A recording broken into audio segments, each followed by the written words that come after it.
Hi, I'm Troy Jordan, the founder of MusicTeams.com. I'm going to show you today how, as a regular user, you can create a custom playlist that you can use for practicing, rehearsing your own songs. So this is just the standard view that you come into when you log in, and you can see I'm not set as a leader, I'm just a regular user. I've got it locked. So if you click on this icon, that's the list builder icon.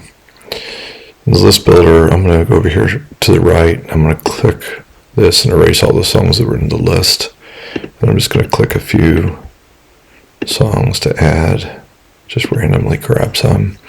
And then you see this icon here is it's got a disk with a plus in the middle. This will save a new list. When you click that, you'll see a message telling you what the name of the list is.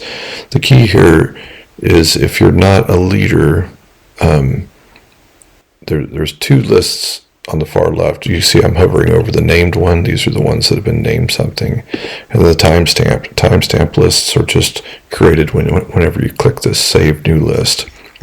We can see here's one that's saved. It's late at night right now. Looks like it was saved at 1 o'clock in the morning, so that must be the one that I just saved. We can see the list shown here. And if I click the icon on the left, now it loads that in as the active list. And if I click the copy hyperlink URL icon here on the right, and then I can launch a new tab, or I can just go to another tab, which I'm going to go to this tab and paste that in there. And now we can see the list I just created is here on the left. And if you look in the URL, you can actually see the song list name here in the URL, and that's how this works.